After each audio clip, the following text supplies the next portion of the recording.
Now, in the previous lesson, we took a look at what HTML is, and in this lesson, I want to get us started using HTML as quickly as possible so we can learn how to write our own code and start creating websites with it.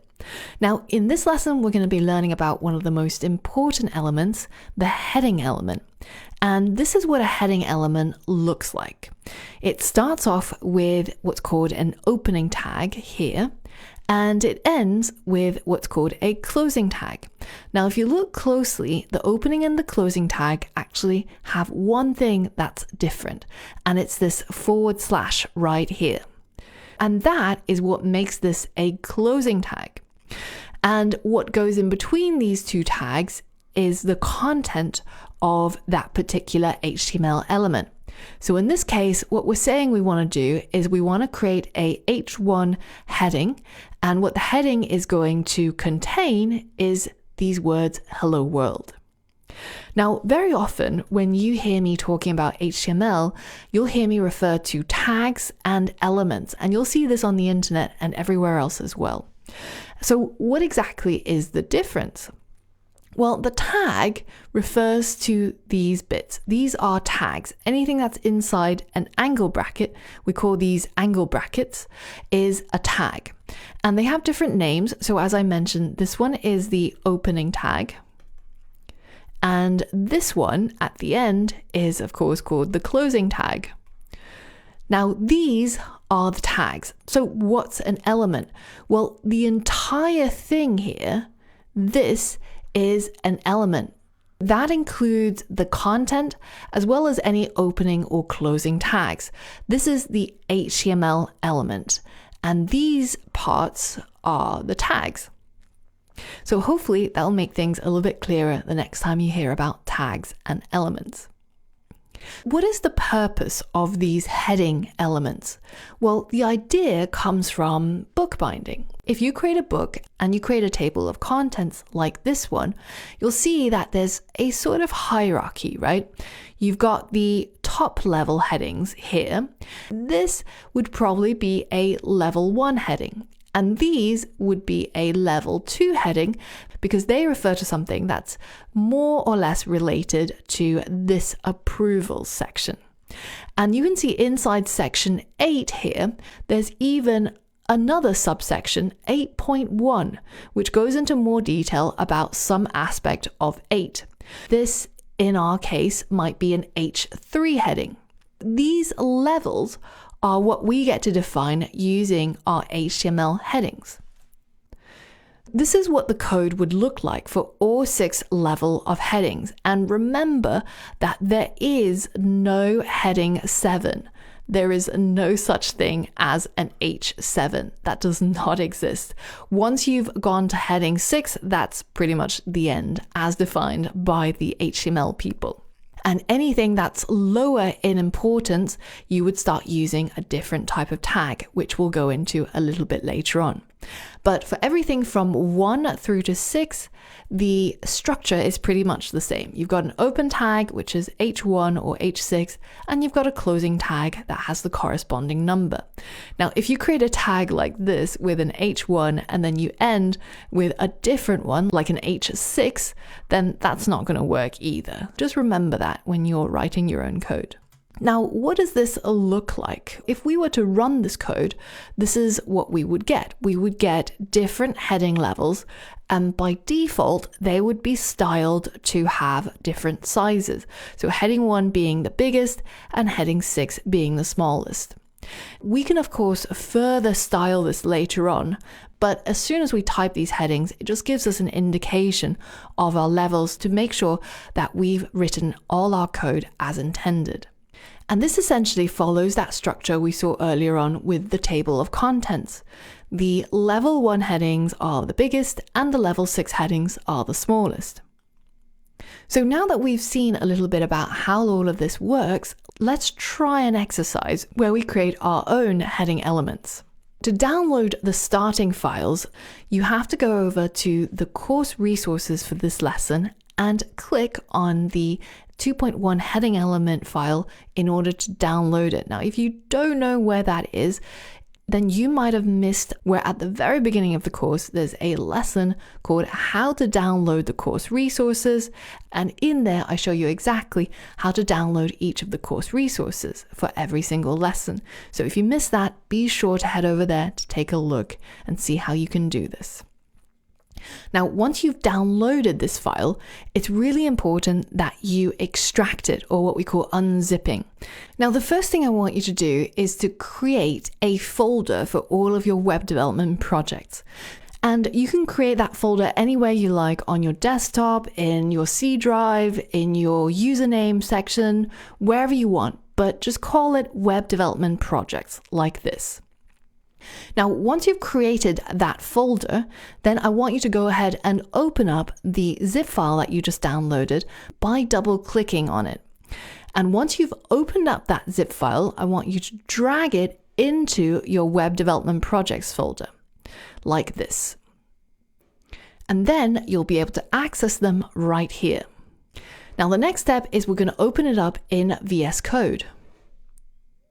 Inside VS Code, go to File, and we're going to create a new window. Now open up the Explorer here, and then when we're here, we're going to open up our Web Development Projects folder that we just created, and you should be able to see that folder heading element. Now, if for some reason this is not working for you, especially if you're on Windows, this might be because you haven't actually extracted this folder properly. So again, make sure that you double click on the zipped file, or on Windows, you can also right click on it and click extract. And then once you've done that, drag that folder that's been extracted into your web development projects folder and open up that folder inside your VS Code. When you're here, you can see that there are 3 files in this folder called 2.1 heading element. One is the index.html. This is where you're going to be writing your code. And I've got some starting code for you, which we're going to need to modify in order to complete this challenge. Now, you've also got the solution, which I don't recommend looking at until you've completed the challenge, just to check your code or see if there's any differences. Now, notice how I've added a little bit here so that you don't accidentally see it unless you wanted to. But if you want to see the solution, just scroll down and you'll see it down there. The goal of this exercise is to make the code here create a website that looks like this. Remember previously when we did our setup and download for VS Code, I showed you how to install the extension Live Preview. If you don't see Live Preview when you click on extensions, that might mean that you've missed out on some parts of that video. So please go back to the setup and download videos for VS Code, because there's some other things that I need you to set up as well. Make sure you don't skip any of these lessons unless you know exactly what you're doing and you're really familiar with everything. What that live preview allows us to do is to go into our code file index.html, right click on it and click show preview. So it should now open up another pane, and you can see it shows us our book chapters, section 1, chapter 2, chapter 3, sections and diagrams and subsections. Unfortunately, everything seems to be just on one long line. And if you drag it out, you can see it's just one long line. There's no formatting at all, and there's no indication about hierarchy. So that's where the challenge comes in. You're going to use what you learned about heading elements in order to format this code here in the index.html so that we end up with something that looks like this. So we want the preview to show us heading 1 element, heading 2 elements, heading 3 elements, and this one, this diagram 1, is actually a heading 4 element. So you should have H1 through to H4 in your code here. So now is the time to pause me in the video and try to complete this challenge. And after you're done, then you can resume the video and we'll walk through the solution together. Pause the video now and give it a go. All right, so we're going to have a single H1 element up here, which is going to be for this word book. So we're going to put an H1 element right here, and we're going to drag our book, which is the content, remember, in between these 2 tags. That's how our heading tags are formatted.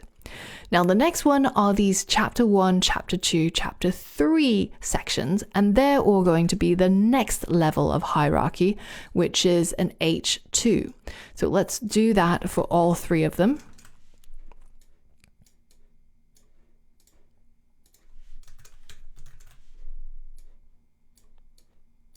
And then we can move on to our H3s, which is going to be the sections within the chapters.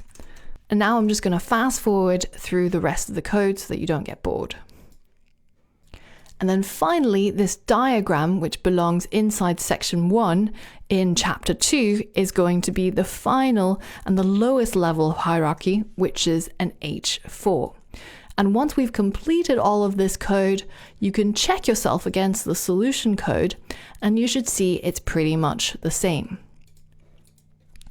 Now, one of the things that you'll find is when you hit save using Command S or using File, Save, you'll see that it auto formats our code so that we lose any of the indentation. Don't worry if this happens to you, it's perfectly normal. And if we check ourselves against the solution, you can see they match exactly. And we end up with the same result as the goal image, which is what we were aiming for. How did you manage that? Don't worry if you got things wrong. This is where it's safe to go wrong and try things, because we're just learning. There's no tests and there's nobody watching you. All that matters is you're actually learning stuff. That's what's important. Have a play around with the code. Don't worry if you do anything wrong. There's always a solution and me here to help you. There's a couple of things to note in terms of do's and don'ts when it comes to heading elements that I want to talk to you about. One important rule is notice how in our exercise there was only one H1. It's not good practice to have more than one H1s because the H1 is the very top level heading. Imagine the H1 as the book title and the table of contents as including the other parts. So maybe the H2 would be the first chapter. Don't have more than one H1. Instead, if you need another subtitle or another level of heading, then go to the H2 or H3 or all of the other ones up until H6. Now, the other thing to watch out for is don't skip a level when you're creating heading elements. Don't go straight from H1 to H3. If you have an H3, there should also be an H2 somewhere on that web page. Instead, I recommend to just go in order. When you have an H1 that you've created and then you realize you need another heading, then go to an H2. And then if you need another level of heading that's even lower in priority, go to an H3. Don't jump between the different level headings.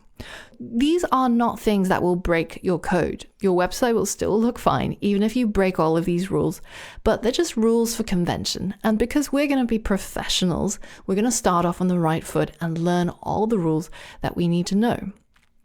Now, if you wanted to read up even more on the HTML heading elements, then I recommend going to the professional tool, which is our Mozilla Developer Network web docs.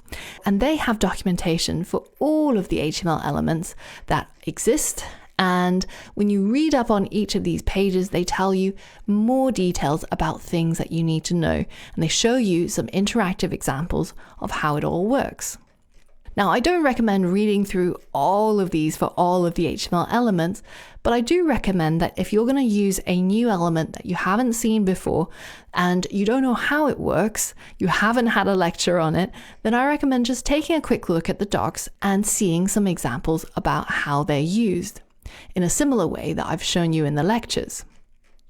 Now that we've learned about one of the most important HTML elements, the heading elements, in the next lesson, we're going to move on to another super important element, which is the paragraph element. So for all of that and more, I'll see you there.